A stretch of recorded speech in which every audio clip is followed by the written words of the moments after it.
Oh, hey there. Welcome back to the shop. There goes Stella the shop dog.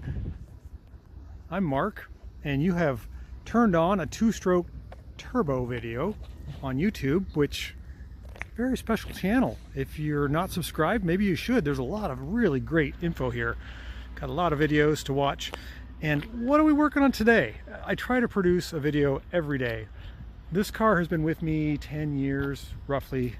It's a hand-me-down from a customer, and it looks really good from this angle. This angle looks great.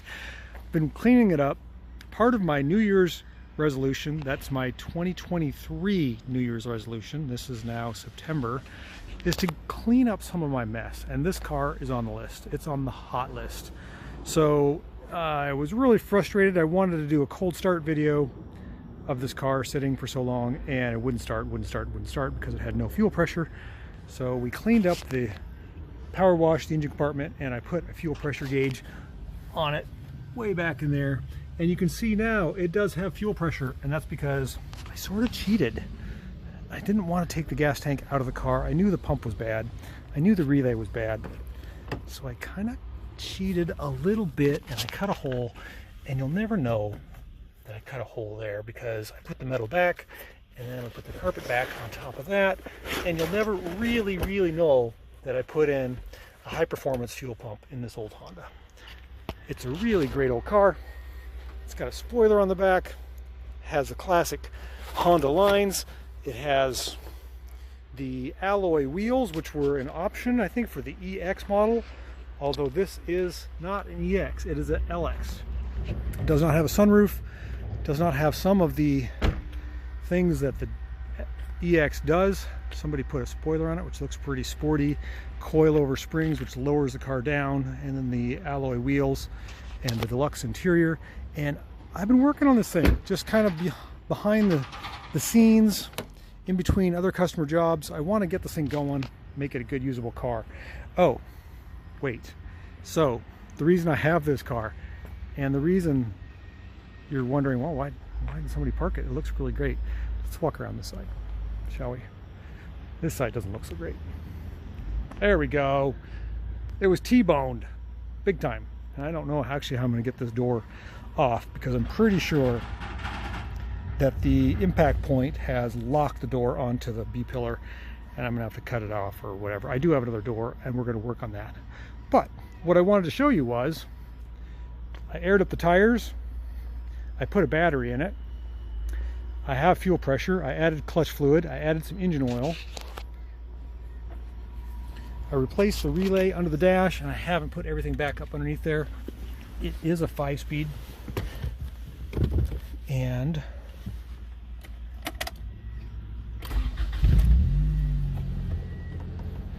I got the tack working. I got the tack working, and I got the AC blowing cold, believe it or not. That's amazing. It actually works. Still R12, not R134, R12, because this is a 1990. This car has a lot of miles on it, but you can see the tack is working now. It was stuck down below zero before. That's great. So now we got to roll this thing in the shop. We got to peel this passenger door off however we can. Somehow we got to pull the B-pillar back out, because I think it's in about a couple inches. I might have to use my tree and cable trick, maybe. That lower rocker doesn't look great. Maybe this hinge area has taken some damage. I can see the windshield's got cracks this way, so that means that there was an impact here on this A-pillar on the upper part. I don't know. She runs so good. I think it deserves a new home. So let's get it in the shop. Let's start working on it. Let's make somebody happy. If nobody will be happy, it'll be me that has a partially restored car instead of a piece of junk headed for the scrapyard. Okay, so we got our smashed Honda in the shop, and we're starting to do an initial overview, something I probably should have done years and years ago. The upholstery needs to be re-glued on this door, obviously. And as I look down this door entrance area in the threshold here, you can see there's a big crinkle. It's been so long that it actually started to rust. So the impact crinkled this lower part, so the B-pillar from the low hinge or the hinge down has been pushed in. So I've got to figure out how to do that. So I was able to get this rear door open, and it's in pretty good shape. It might have some rub rash there. Getting the driver's or the passenger front door off is going to be a job because it is really a mess down there. I've got to clean up the seats, carpet. This is pushed in. Got to see if I can get this panel off, see what's behind there, cut the strike or something to get this door off. So that's what we're going to work on now. We're going to clean this up, see what we got to work with, and hopefully this won't be too bad. I'm hoping I can unlock the door, or oh, it might just be locked. That wouldn't be that easy, would it? It is locked. And it might be because the trim is causing it to be locked. Oh, that would be so nice. Well, we'll work on it. Okay, so a couple minutes with a big pry bar and a cutoff wheel. We got a pile of glass on the floor, and we have our door basically peeled back. Like this here is actually the door, and I peeled the skin off, and I'm working on the latch. The latch is stuck, as I figured it would be. Even when I activate the latch, this is like when you open the door handle, you push down, it's stuck. So I have a couple of options here.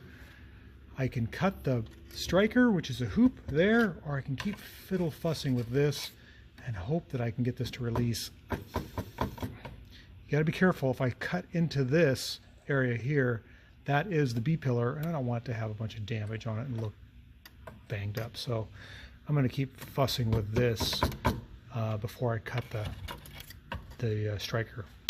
But I may have to cut the striker. I don't know. We'll see. It's a mess. All right, so my stubby saw, a Ryobi with a short metal blade on it, zip saw. I got in there and I cut the hoop or the strike plate. I've got a door that opens. Looks like the door the light's on. Okay, well, at least I got the door open. Can't open it because it's up against the lift, but that's the first time I've seen this open. And now we got to figure out what the damage is down there.